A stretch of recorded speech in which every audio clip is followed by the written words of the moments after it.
obìnrin ìsànyẹ owó ni wọ́n fẹ́ kì í ṣòṣì. Obìnrin ìsànyẹ owó ni wọ́n fẹ́. Aláàjì ló fún mi. Nígbà tí Aláàjì máa fẹ́ mi ní kinní yẹn sí previously àbí. Ọmọwúrà mọ́tò ní dream ní ẹ. Is this how you keep on looking? Wá dà mí láàmú. Dẹ̀ máa sọ pókè. Ìtẹ́ fún mi, màá sọ dòdìndín. Òwe tí kọ o, ó ní mo pè ní àjàkáyé. Rẹ́kọ̀dù ẹ̀ ń bọ̀. Ó ní tẹni bẹ́gì ló máa jù, igi arúwé tẹni bẹ́gì ló máa jù, á padà wáyé. Kí ló bá padà wáyé? Igi. Àyìnlá Ọmọwúrà mọ́tò. Àyìnlá mi wáìdì mi. Bàbá mi. Yóò mi ò ní nǹkan mú nínú ilé wọn. My mommy told me that. Ní wọ́n ti rò pé àpàlà yẹn ó ti kú. Inú mi ò jẹ́ máa ń dùn. Tí bá gbọ́ pé àpàlà kú. Kí ẹ má ṣe dọ̀tí àpàlà. Gbogbo yín pátá. Kí ẹ má ṣe dọ̀tí àpàlà. Inú àpàlà lẹ ti mórin yín. Àpàlà dùn ó lóyìn ṣe ló dá sánsán. When I'm singing, I know what I'm singing about. Ọjọ́ aburú ò lẹ́dà ẹ̀yìn ara bí wọ́n jẹun náà ní lálẹ́ ọjọ́ yẹn o. Òun àti ìyàwó àtọmọ ẹ lọ́ fi sùn lọ fọ́nfọ́nfọ́n. Wèrè yọkọ̀ lórí bẹ́ẹ̀dì. Ó dorí kọbi tó gbọ́jẹ sí. Ó bọ̀ṣẹ́ ó fi wẹ̀ ṣòun láriwo bàtà. Ló bá ń gbéra ṣánlẹ̀ ló ń pariwo. Òwe ẹ̀yin ará Èrùnbè ẹ ò lóògùn. Kò sólórin kan tó fẹ́ràn olórin kan. Ibi tí mò ń sọ̀rọ̀ ló yẹ kó ti yé.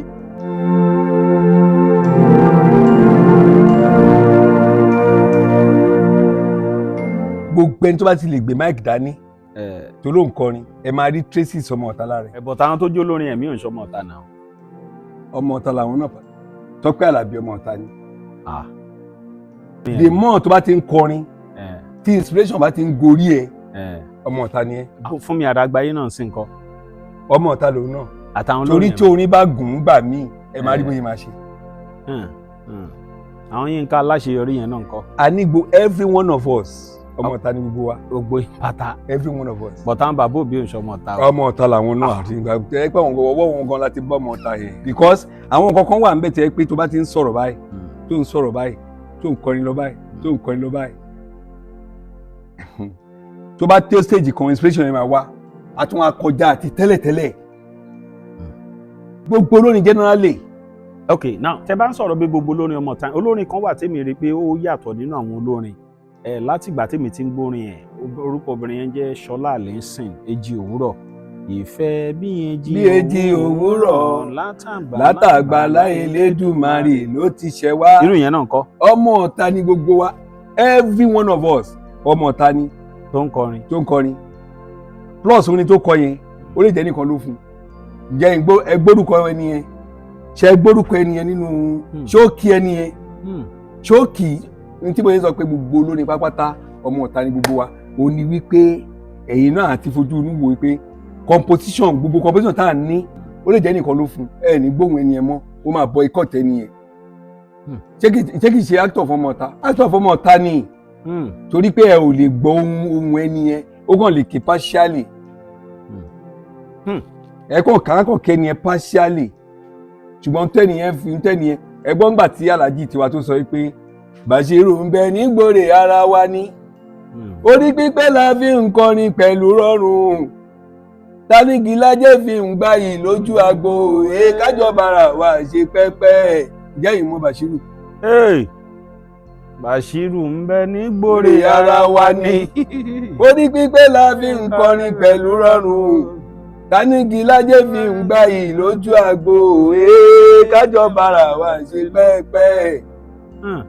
Àwọn tó ń fún Aláàjì lórin àwọn ni Bàṣírù àwọn ni Agbéjàpá Ọba Bólódé Òkú náà wà ń bẹ̀ Atẹ́níṣe Mẹ́ẹ̀sì náà wà ń bẹ̀ Atẹ́níṣe Mẹ́ẹ̀sì àtàwọn míì tó lábẹ́lẹ̀ tẹ́yìn ò mọ̀. So ọ̀pọ̀ olórin gbogbo olórin lọmọ Ọ̀tà. Gbogbo olórin gbogbo generally. Àti tó ń kọrin ẹ̀mí. Àti tó ń kọrin èmi ìwà ọ̀tẹ́ ohun tó ṣẹlẹ̀ ni pé máa fẹ́ fún ẹ lórí yẹn o tó máa fún mi ní iye báyìí o anókè ẹ mú wa ẹ mú ẹ I don't worry. Àwọn Paso ń kọ́ legally. And everybody. Okay, what is the meaning of legally? Legal. What is the meaning of legally? Ọ̀dẹ̀ ayédègbòrò ni. Èdègbòrò ni. Èdègbòrò ni èdè ọmọ Ọ̀tà ni. Every one of us lọmọ Ọ̀tà. Bí dádì àmọ́ mi bá máa choose music. Gbàsgbòs. Bìgìgẹ́. Gbàsgbòs. gbàgbós. ká gbà pé gbogbo olórin sìn. Generally ọmọ ta every one of us. ẹ dárúkọ yín fún àwọn tó ń wà káàkiri àgbáyé. èmi tẹ̀ ń wé ní Ọláwálé Dáúdà ọmọ ìyá ìwé Mr Bullet. irú orin wo lẹ̀yin ń kọ. àpàlà ní mi kọ. àánú alápàlà ṣe máa múra báyìí. pẹ̀lú tẹ́ yìí. àpàlà mi dùn ládùn ju gbogbo ayé ló ti gbọ́ ẹgbẹ́ tẹ́ ẹgbẹ́ ẹ máa gbọ́ orin àdìdùn. àpàlà mi dùn ládùn ju gbogbo ayé ló ti gbọ́ ẹgbẹ́ tẹ́ ẹgbẹ́ ẹ máa gbọ́ orin àdìdùn. àwọn kan pè mí sẹ́yìn gbogbo ayé ló ti gbọ́ ẹgbẹ́ tẹ́ ẹgbẹ́ ẹ máa gbọ́ orin àdìdùn.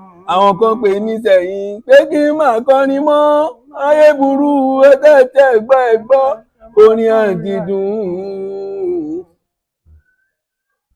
alápàlà nìyẹn. alápàlà ni mí. ṣé corporate alápàlà lẹ́yìn because mo ń wo ń tẹ́ jù sọ́ọ̀sì tún wà ń bẹ́ẹ̀ mi ò rí irú alápàlà wo lélẹ́yìí. àpẹẹlẹ ilé kọjá bẹ́ẹ̀ ṣápàlà ní bíi ní ká pè é àbúrò àpàlà aṣọ ìgbà là ń dá fún gbà. láyé bàbá wa Àyìnlá Ọmọwúrà Mọ́tù. eégún magají kọ́lọ́n kó tẹlẹ̀ fẹ́yàn rè. ṣẹ́yìn máyìnlá ni. ok kẹ́bi lọ́wọ́ ọmọ kí ṣó mọ bàbá ẹ̀ ó lè má mọ bàbá ẹ̀ nígbà tó bá wà ní age of 2 age of 3 ó lè mọ díẹ̀díẹ̀ ṣùgbọ́n èmi ju age of 3 4 5 6 7 8 9 10 kálájì tó kú even to 15 died at date of nígbà tẹ́mi wà ní 10 years ngbà yẹn. He died. Àyìnlá ló bí Àyìnlá máa kọ ẹ bá fi mí lọ́rùn sílẹ̀ kẹjẹ ń rí mú mi. ọwọ́ lọ́wọ́ ìzọ̀ òun lòun Jákọ́bù. màmá mi wà ní Ìgbòrè wọ́n ta provisions. tẹ bá ti dé agboolé onírú wọ́n opposite wọ́n ti orúkọ màmá yìí opposite ẹ̀ lájọ wà agboolé onírú rèé. ilé màmá yẹn ló wà mí báyìí máa rántí orúkọ yẹn sí ibẹ̀ ni máa ti tajà. màmá mi jọ ẹ̀ máa gbolé yẹn. a ní ọwọ́ lọ́wọ́ ìzọ̀ òun lòun Jákọ́bù. ṣó jọra wọn àbí ó jọra wọn ó jọra wọn àbí ó jọra wọn. wọn lápàlà òsì wọn ni wọ́n ń wí. irọ́ ni wọ́n ń pa kò ní bí lọ. wọn lápàlà òsì mọ́ ni wọ́n ń wí. irọ́ ni wọ́n ń pa kò ní bí lọ. nínú àpàlà yọ láwálé èmi lọ̀gá àgbà èmi gangan lọ̀gá àpàlà èmi gangan lọ̀gá àpàlà tó wọ ìlú Nàìjíríà wá. tẹ́tí gbọ́ mi wá gbọ́ ohun tí Sàwélì ń wí tẹ́tí gbọ́ mi wá gbọ́ ohun tí Sàwélì ń sọ àpàlà jùgbù èyí tó wọ̀lú Nàìjà wá tó fi jẹ́ wípé àwọn guys wọ́n dẹ̀ ń jó. àwọn àgbààgbà àwọn náà ò gbẹ̀yìn rárá o tẹ́tí gbọ́ mi gbígbọ́lẹ̀ ó gbọ́ jíjólẹ̀ ó jó eléyìí làpàlà tuntun fáwọn yúùtù ẹ jẹ́ kájọ já àpàlà èyí ni new system tí mo tún gbé dé mo mú wá láti ilé odù láti ilé orin èyí ni new system tí mo tún ṣe rí orin. Ọlọ́run ní agbára o even gan Ọlọ́run gangan fúnra rẹ̀ ó láì káwọn áńgẹ́lì máa forí yìn òun ní gbogbo ìgbà inú ẹ̀ ló fi fún àwọn èèyàn partially tíntínní ká nínú 100 kó ra yọ ẹyọ kan ó tún wá gé sọ́gọ́rùn. dáàdùá olórin dáàdùá alápàlà lòun náà lábẹ́òkúta yìí. omi ò ní nǹkan mú nínú ilé wọn. My mommy told me that. Stay on your own. Màmá ọmọ ló lọmọ. Ìdí ẹ̀ ni mo sọ fún yín pé ọwọ́ lọ́wọ́ ìsọ̀ òun Jákọ́bù. So nǹkan tẹ́mi kan fẹ́ sọ bẹ́ẹ̀ ni pé ilé ni mo ti borin. Akọ́mu mú níbi sunshine àbúrò tèmi ní. Nígbà tẹ́ wá délé borin yẹn báwo lẹ ṣe wá ń develop ẹ̀? Kíní kan ni ìgbà tí mo wà bí age of 10 yẹn. Nígbà tí bàbá máa kú. Age of 10 wọ́n ti kú ń gbà yẹn náà. So wọ́n máa ń bá àwọn àgbéjàpá ọba bàbá Bàṣírù Bólódé Òkú gbogbo wọn iná wọn máa ń fún Alhaji lórí but àwọn èèyàn understand ṣe rí ilé orin ó ló jẹ́ tó understand o mo lè kọ́ nìkan fún yín sìn yẹn ní pé báwo mo ṣe kọ́ kì í ṣiṣẹ́ mi o ó lè jẹ́ iṣẹ́ ẹ̀yin gbogbo tẹ́ jókòó yìí bí composer so wọ́n máa jókòó I love their ways I loved what they were doing in those days they will gather up together láti mú orin gidi jáde kì í ṣayé ìsìn tẹ́ máa gbọ́ tọ́kàn máa kọ́ àgbòlù tọ́kàn máa dùn pápápápápápápápápá at the end of the day kò lè last 3 months wọ́n ti pack ẹ̀ off kẹ́ máa gbọ́ àwọn orin tó kó àwọn orin ẹni robi sí mi ibi àbá o bàbá yìí ni wọ́n máa jí gbé kórí fún wọn ohun tí wọ́n bá rò á jẹ́ tiwọn ẹ gbọ́ pé wọ́n gbólúmọ̀ ẹ̀ bá rí láyé. ẹrù ẹlẹ́rù náà ń gbé kárí wọ́n bá tí wọ́n lọ́wọ́ dẹ́rẹ́ kórí fún wọn. ok irú àwọn orin yẹn tó ti pẹ́ bẹ́ẹ̀ yẹn tó ti pẹ́ bẹ́ẹ̀ tí àwọn tí ọmọ tá a bí lẹ́nìí tó ń ṣe báyìí sí orin yẹn tí ò ti mọ̀ ẹ́ mọ̀ ẹ́ pé orin gidi náà kọ̀ àwọn bàbá yẹn wọ́n ṣiṣẹ́ yìí when they gathered up together like this tó ń yọ orin wọn wá gbọ́ wáyé má kọ̀ bẹ́ẹ̀ jàre ìyẹn bá lù mú lójú rẹ náà ó yẹ ẹ̀kọ́ báyìí àwọn tó máa ń wà níbẹ̀ ní ẹni tó ń lu àgídìgbò ẹni tó ń lu omele àti ṣẹ̀kẹ̀rẹ̀ ẹni tó ń gbé lọ sí practice ni tó máa ń yọ orin lọ́wọ́ nígbà tó bá yọ orin yẹn tán ọ̀rẹ́ wa kọ sórí pé orí rẹ pé irun wa ń wíri ẹ o àwa kéré ṣùgbọ́n tó bá lé gbogbo ènìyàn mi ò ní lọ ẹ̀dúró tì wọ́n tó bá lé gbogbo àwọn ọmọ kéékèèké lọ mi ò ní lọ bẹ́ẹ̀ ni màá wà ń bẹ́ẹ̀ máa dúró tí àwọn máa gbọ́ nǹkan tó ń kọ Alhaji wa Ọmọwúrà Mọ́tù Ọlọ́run kò dẹ̀rẹ̀ ẹ̀fẹ̀ yọrí Àyìnlá Ọmọwúrà Mọ́tù Egungun máa. so tó bá lé gbogbo èèyàn mi ò ní kó ń bẹ́ o. ṣé wọ́n máa ní Wálé dúró ni àbí báwo. èmi mú lè bẹ sábẹ́ iṣẹ́ mélòó lára mi gbà yín máa wà ń bẹ àná ọmọ Ìkòyí lọ Alhaji máa fílẹ̀. àtọ́dá ti dé Kọ́lá Adéjòjò. èyí tó tún wá gbé wá lọ́tẹ̀ yìí ó ní agbára ó ti ṣe bẹ́ẹ̀ rí ó kó gbogbo àgbà lọ sí orí òkè Olúmọ. oore tọ́lọ́run á ṣe fẹ́yìn olólùfẹ́ ètò Kaftanty á tó. a lọ láyọ̀ a bọ̀ láyọ̀ èyí tó tún wá gbé wá lọ́tẹ̀ yìí ó ní òun fẹ́ kó gbogbo àgbàlagbà arúgbó lọ sí swimming pool. eléyìí tó máa dùn ó máa lárinrin o ẹ wá kẹ́ darapọ̀ mọ́ wa kẹ́ jẹ́ ká lọ Kaftanty gẹ́gẹ́ bí ìṣe rẹ̀ Kaftanty sugar ẹ má gbàgbé o lọ́tẹ̀ yìí swimming pool ló máa kó wa lọ àjọmọdé bẹ́ẹ̀. bọ́ bá ti yá ó ti yá. But I thank God Sherry after his death mo kàn rí i pé tí n bá lọ this way ọ̀nà nàìjíríà ọ̀nà ẹni oní business I will go back to Àpàlà tí n bá lọ báyìí even that was a day mo kàn sùn ní. You will not believe what I'm saying. Mo kàn rí i pé and that was 1989 ẹni ẹ kàn múra àwọn ìyàwó Alhaji rèé o bí upstairs abiru ìtawà yìí ibi báyìí ló ń gbé o àwọn ìyàwó ẹ̀ ló wá ń sálẹ̀ yìí o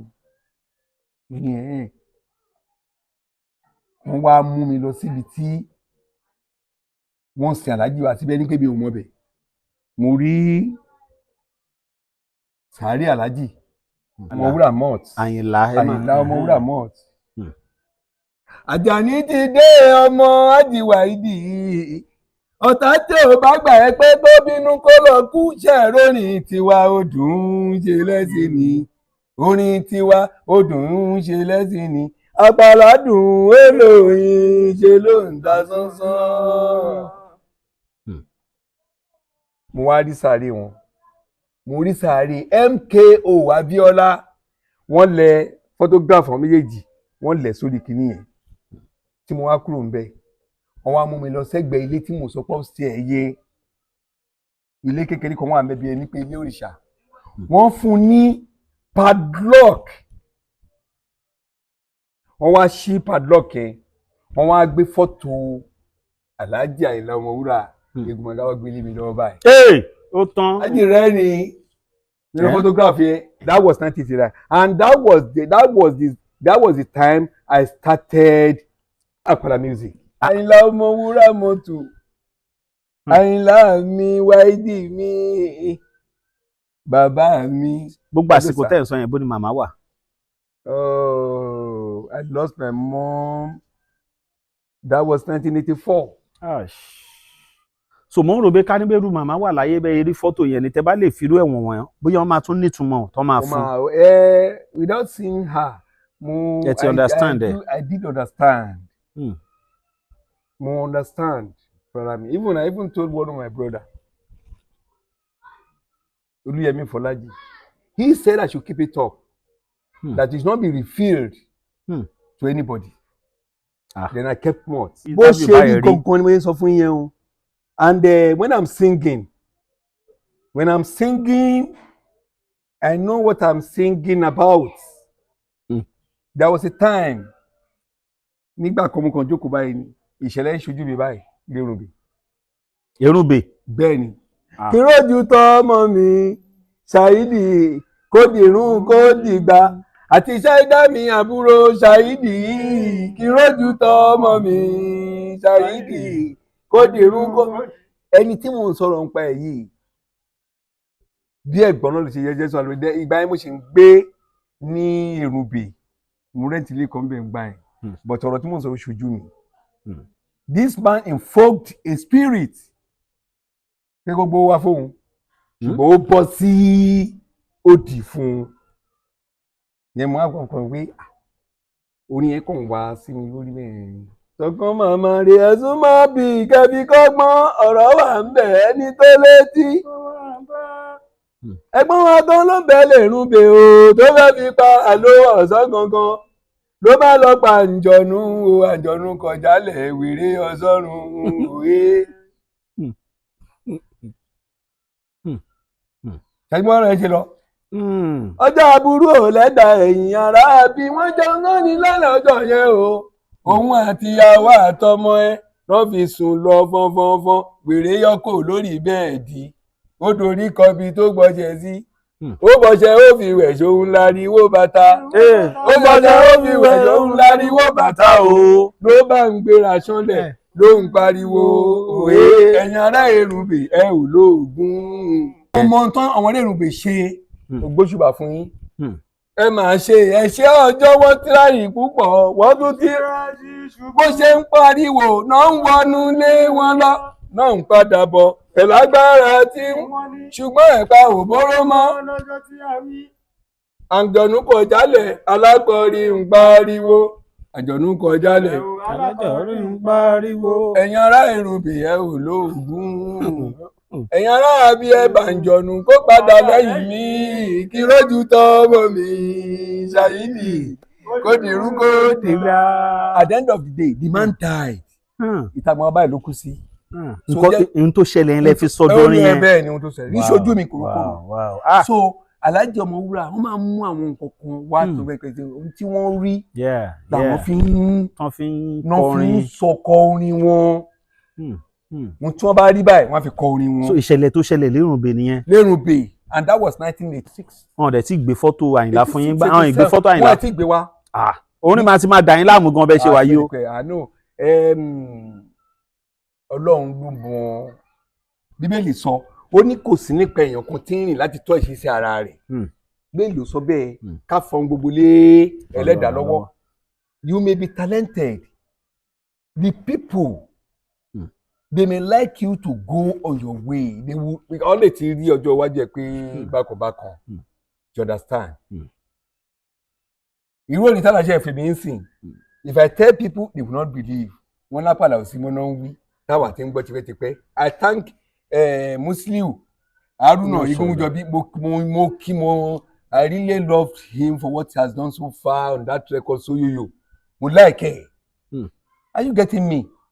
You understand? Wọ́n ti ní ọjọ́ rò pé Àpàlà yẹn ó ti kú inú mi ò dẹ̀ máa ń dùn tí bá gbọ́ pé Àpàlà kú nígbà tí Aláàjì máa fẹ́ mi ní kinní yẹn sí previously àbí I told you that máa fún mi ó ní is this how you keep on looking? Aláàjì wo. Ọmọwúrà Mọ́tù is this? ṣé bọ́lẹ̀ ti ríra. in the dream. ṣé 1989 àbí. No, previously I said previously ṣé bóyá máa wò náà ni ó wá dà mí láàmú dẹ̀ máa sọ pé kì ìtẹ́ fún mi máa sọ dòdìndì. Àyìnlá ló fún yín lórin tẹ́ kọ báyìí. ló fún mi lórin tí mo kọ mi tí kọ o.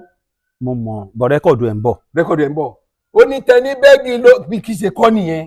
Àyìnlá Ọmọwúrà. tẹni bẹ́ẹ̀gì ló máa ju igi arúwé tẹni bẹ́ẹ̀gì ló máa ju apádà wáyé kí ló máa padà wáyé igi. ọkọ̀ tó ti sílẹ̀ ń ju wá sí kílẹ̀ ó ti ṣe ọkọ̀ tó ti sílẹ̀ ń dá dúró kílẹ̀ ó ti ṣe níṣojú erin àjànàkú bàbá gbogbo wọn níṣojú erin àjànàkú bàbá gbogbo wọn kí ẹ má ṣe dọ̀tí Àpàlà gbogbo yín pátá kí ẹ má ṣe dọ̀tí Àpàlà nínú Àpàlà lẹ́tí mórí yín Àpàlà dùn ó lóyìn ṣe ló ń ta sánsán. ìsí. mo ń bọ̀ sà Àyìnlá ló fún yín lórin yẹn. ó ló fún mi lórin. wàláì mi ìdá ọ̀tẹ̀ because ìgbà tẹ́ ẹ láǹdó orin yẹn Àpàlà dùn ó lóyìn ṣe ló ń ta sánsán. Àyìnlá mà tún dòde àǹjọ̀nú eléré. fúnra ẹ̀ ló fún mi. níbo lẹ sùn lọ́jọ́ tẹ́ lálàá yẹn ṣé lẹ́yìn ni àbó hòtẹ́ẹ̀lì. mo wà nínú ilé mi èmi ń sùn lọ́wọ́ mo gbọ́ kó nínú ilé mi ẹ ò rí nǹkan. ṣé lóru.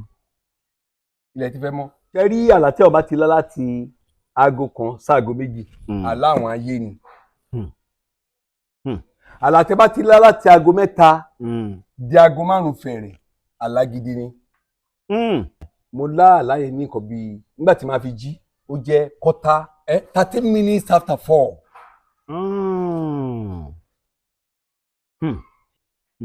ìyẹn ni mo á sọ fún wọn àwọn kan tán ní àwọn kóra wọn jọ wọn ṣí Àpàlà group lórí WhatsApp àwọn mọ nǹkan tó ń ṣe wọn àwọn olórí igbó tó ń dá gbóru àwọn wà ń bẹ a máa ń wò pé ẹ wà ń bẹ àlè àwa náà lè jọ yín ṣùgbọ́n kí a máa sọ̀rọ̀ síra yín kẹ máa búra yín wọ́n ní ọ̀dà tẹ bá níjà ẹ parí ẹ láàrin ara yín náà. ṣé wọ́n ń ṣe rẹ́kọ̀dù búra ni àbọ̀ ń sọ lábẹ́. wọ́n ń sọ̀rọ̀ lórí ẹ tí mo pé wọ́n ní nǹkan sínú sára wọn ó kì í gbàdé nǹkan sọ pé pépépé lẹ ó máa gàn lójú agbó ẹni bá mojú ẹ kó sọ fún wù ta ló ń bá wí. ṣe rí ayé àtijọ́ yẹn ohun tó ti lọ ẹja fákì lọ èmi bá kọ́ nǹkan fún wọn gbà yẹn wọ́n lókè mú ìṣeré. mo ní kí ló ń dùn gbẹ̀gbẹ̀gbẹ̀ nílé orin kí ló ń dùn gbìgbìgbì lágbo ilé orin tó bò mú kó yọjú síbí àwọn èèyàn ló ń dún wọn fẹsẹ̀ kílẹ̀ bẹ́ẹ̀ kí ló ń ṣe yín ẹ ní sùúrù kò sólórin kan tó fẹ́ràn olórin kan. Pàṣọ àtòṣùpá ńkọ́. àwọn náà ò fẹ́ràn ara wọn táwa tí mo ti pẹ́ àbí aláàjì àgbà àti Kollington Àyìnlá àtàwọn tó sọ fẹ́ràn ara wọn ní irọ́ náà pa. à ń wo ni Alápàlà tẹ̀yìn mọ̀ bóyá tó lè sọ pé ẹjọ́ wà ń gbà yẹn. ẹ̀bẹ̀ anybody ṣe tá à ń ṣe ìyánsá lọ káàkó bá kí ni ẹlẹ́mẹ̀rẹ̀ àròlé Ọmọwúrà Mọ́tù Egungun Magají wọn akọni kan gbà yẹn náà gbàtà ṣe ìyánsá ẹ̀ mọ́sọ́fẹ́. èmi kò ṣàròlé anybody ṣe ni mo dá dúró ṣùgbọ́n ọwọ́lọ́wọ́ ìsọ̀ ohun lòun ó ti pẹ́ tí mo ti ń sọ. wọ́n ti ẹ̀ ń wo wájú orí yín gan-an àpà ẹjọ́ Lateef Adédìméjì nínú fíìmù Àyìnlá action yín fẹ́ jọ náà. ẹ ó lè rí bẹ́ẹ̀. ó jọra wọn àbí ò jọra wọn. ó jọra wọn ó ti yé mi màmá ti ní ká má béèrè. ẹ má béèrè sáàdì ẹ. ká má yọjú sílé. ẹ má yọjú síbẹ̀ yẹn àwọn náà ò yọjú síbẹ̀. but yọ mọ́mọ́mọ́. ẹ yọ mọ́mọ́mọ́. ǹjẹ́ láǹfààní àti ṣe rẹ́kọ̀dù rárá. bẹ́ẹ̀ ni rẹ́kọ̀dù funfun tuntun nẹ́nẹ́ tuntun nẹ́nẹ́ tó ń bọ̀ lọ́nà. ṣe ti ṣe kan before kélé tó jáde. ó ṣẹ̀ṣẹ̀ ń bọ̀ ni. ẹ ìyẹn ni mo sọ pé Àlàájì fún mi pé. kì í ṣe torí Àyìnlá ò fún yín lórin ilẹ̀ ṣe rẹ́kọ̀dù láti jọjọ́ ẹ̀. kì í ṣe torí ìyẹn o because of unfavourable condition. how. ẹni tó fẹ́ ṣe rẹ́kọ̀dù ló máa lówó lọ́wọ́ rẹpẹtẹ. okay. you understand to go into that business ẹ gbọ́dọ̀ ní owó lọ́wọ́ díẹ̀. are you getting me right? so ìyẹn ló kọ̀ sẹ́wọ̀n kìíní yẹn. but thank God wọn bá tí mo lè ṣe à ń ṣe. so orin tó ń bọ̀ sí Àyìnlá ló fún yín ló fún mi. ṣé òun lè kọ sínú ìwé ọ̀kan yẹn. ìwé orin ni. ìwé orin ni. ok. ibẹ̀ ni tẹnibẹ́gi lójú wà.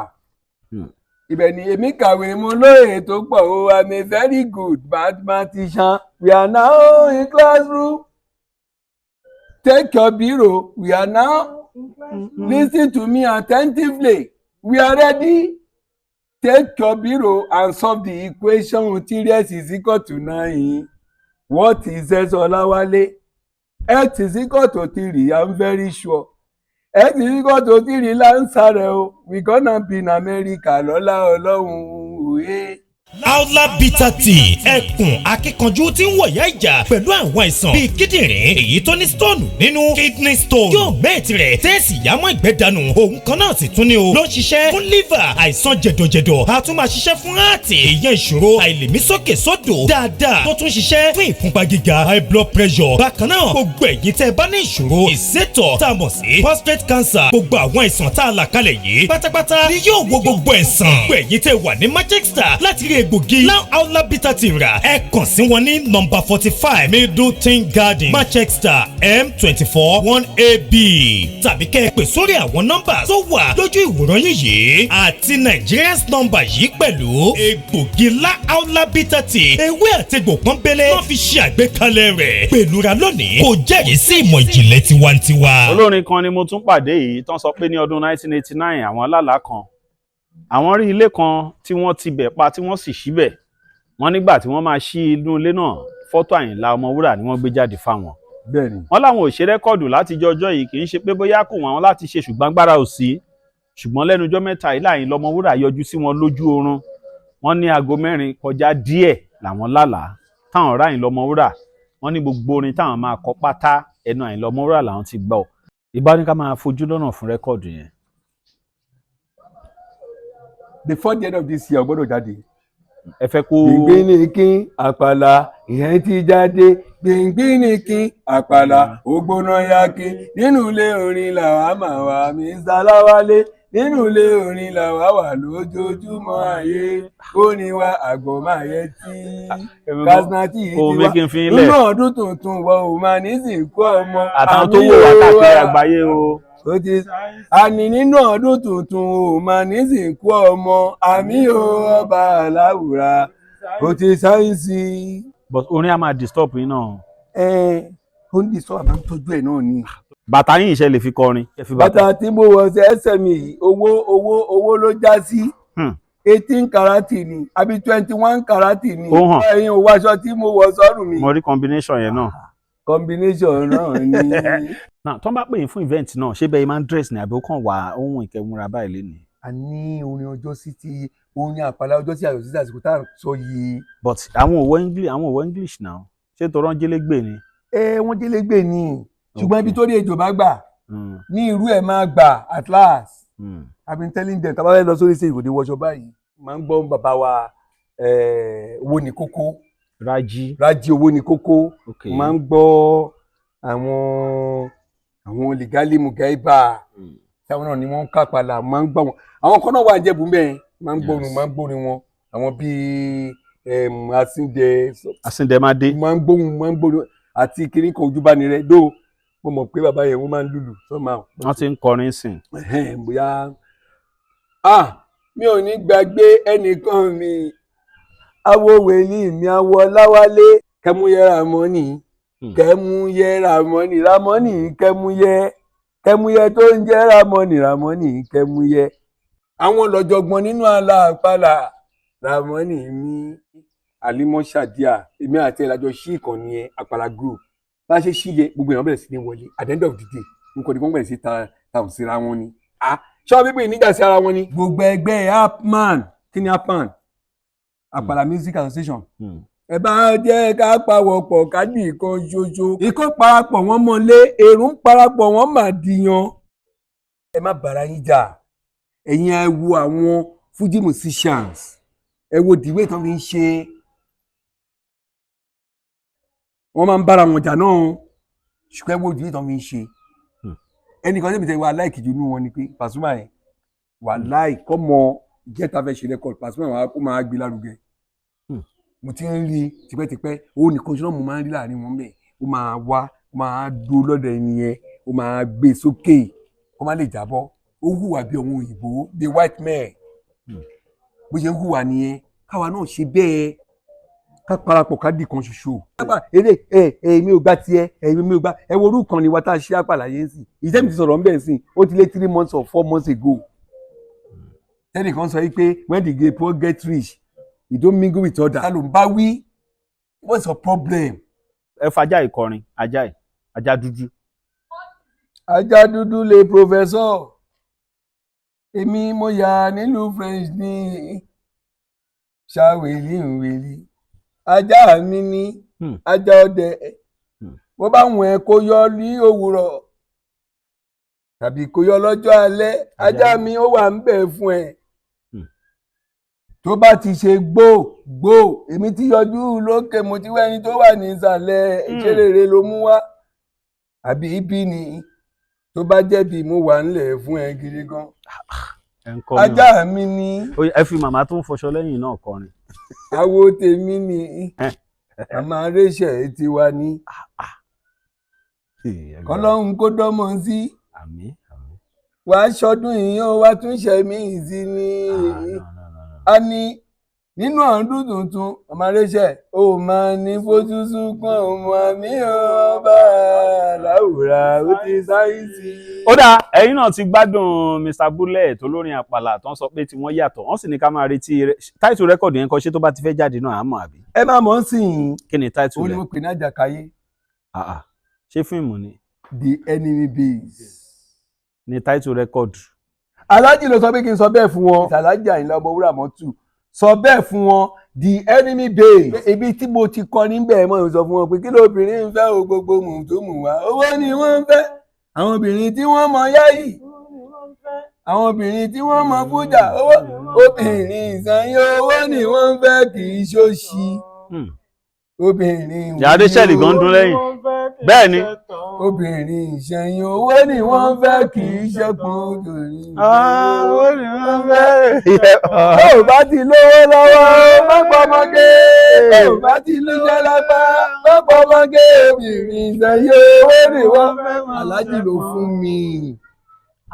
wàhálà ìmúrí tracy o. obìnrin ìṣẹ̀yìn owó ni wọ́n fẹ́ kì í ṣóṣì obìnrin ìṣẹ̀yìn owó ni wọ́n fẹ́ kì í ṣẹ́pọn olówó olóláyé ẹni kò ní gbókè gbé papọ̀ olówó olóláyé ẹni kò ní kò lè gbókè gbé papọ̀ kárímọ̀ nílò lóhun tó dára olówó olóláyé ẹni kò ní kò lè gbókè gbé papọ̀ bẹ́ẹ̀ ni olówó olóláyé ẹni kò ní kò lè gbókè gbé papọ̀ kárímọ̀ nílò lóhun tó béèyàn olówó láyé tọ̀hún kan wá wòran ní kárówó ṣe láyé tiwa jọ̀wọ́ Èdùmàrè olówó olóla. ṣe rí music it is an inspiration kálukú ló ní kó detect ara ẹ detect ara yín. àjàkáyé bẹ́ẹ̀ ni right to record. bẹ́ẹ̀ ni. now ẹ jẹ́ n béèrè question kan sá ṣẹṣẹ ti ń lọ lọ́wọ́ lórí àbí ṣé ò tí ì lọ rárá. a fẹ́ parí iṣẹ́ lórí ẹ̀ báyìí. torí mi ní tọ̀yìn sáà mi lè wé ètò. ẹ kí ló dé. no mi ì ṣeré o. iṣẹ́ ọwọ́ Ọlọ́run Elédùmarè àti iṣẹ́ ẹrú àwọn bàbá yẹn. Mr. Wálé Wellington tó ń kún yùmùyùmù nílé orin wọn ní Àyìnlá Ọmọwúrà nígbà tí wọ́n ṣí ibì kan tí wọ́n ti pa náà bá gbé fọ́tò ẹ̀. bẹ́ẹ̀ni ẹ wá ṣé ẹ ti ẹ gbìyànjú àti ní fọ́tò Àyìnlá nulẹ̀ rárá ṣá. mo tẹ̀ ẹ́ ní ṣùgbọ́n bí mi ò ní kò sí ọjọ́ kan tí mo jí láyé yìí tọkọ mi ò lọ sọ́dọ̀ Egun Àjì Magají. Ọmọwúrà. Lọ́gàá. mi ò lọ́gàá ṣùgbọ́n kíní kan ni o. Ọlọ́run lọ̀gá gbogbo wa pátápátá ní tilétò èkó gbogbo Nàìjíríà tí àwọn bá sọ pé òun lọ̀gá kíní kan tọrọ ẹ̀ jẹ. ọ̀dà rẹ́kọ̀dù yín tá à ń sọ yìí sá tí kò ti ní pẹ́ jù sá. on or before December on or before December. because ẹ mọ bí wọn bá tẹ jùlẹ̀ yìí lásán gan pẹ̀lú àwọn nǹkan tẹ sọ tútù já ìlàlẹ̀ lálà tó fẹ́ fún yín lórin yẹn ẹ má jò pẹ́ jù. kò lè pẹ́ jù kò lè pẹ́. but ṣé ẹ máa ń lọ show ṣá. no a ti lọ show láì mọye ìgbà. show ẹni band boys. a máa ń lọ náà a máa ń lọ. ṣùgbọ́n kíní kan ni ẹ tó bá fẹ́ joyin inú àpàtàkì ìwẹ̀nu àké. our people they don't like to spend money. even with the present state of this country. ẹ fáwọn èèyàn ní tẹlifóònù nọ́mbà yín. 080 3824 8479. lẹ́ẹ̀kan sí sà. 080 3824 8479.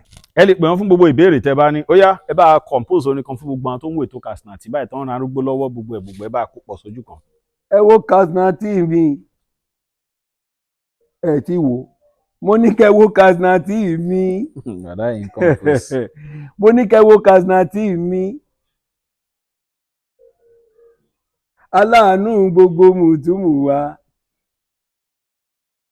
tó ń ran arúgbó lọ́wọ́ tó ń ran gbogbo mùtúmù wa lọ́wọ́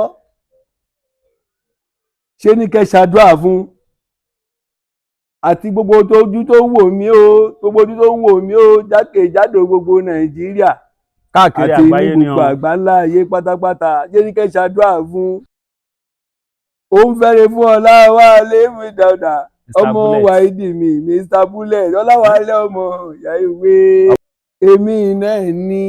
àwọn Wáídì wo lẹ ń sọ. gbogbo èèyàn pátápátá wọ́n lè jẹ́ Wáídì. tẹni bẹ́ẹ̀gì ló máa ju igi arúwé tẹni bẹ́ẹ̀gì ló máa ju apádà wáyé ọkọ̀ tó ti jílẹ̀ ń juwọ́ sí ọkọ̀ tó ti jílẹ̀ ń dá dúró níṣojú erin àjànàkú bàbá gbogbo wọn níṣojú erin àjànàkú bàbá gbogbo wọn níṣojú erin àjànàkú bàbá gbogbo wọn kí ẹ má ṣe dọ̀tí àpàlà gbogbo yín pátá kí ẹ má ṣe dọ̀tí àpàlà nínú àpàlà rẹ ti mú rí yín àpàlà dùn ó lóyìn àlọ́ ìdásánsan. ìròyìn ayọ̀ rèé fún gbogbo ẹni tó wà ní London àtàgbègbè ẹ̀. Arahim Afro-Caribbean Cash and Carry, import and export of African foods, also help to pay school fee in UK for Nigeria with money transfer to UK and back to Nigeria. Arahim Afro-Caribbean Cash and Carry wà ní Graham Excess RM 139YS Up Minister Road, South Graham, London. Gbogbo èyí tẹ́ wà ní London pátá ó yá ẹ nìṣó lọ́dọ̀ Arahim Afro-Caribbean Cash and Carry. Ibẹ̀ gangan ìfọ̀kànbalẹ̀ wà.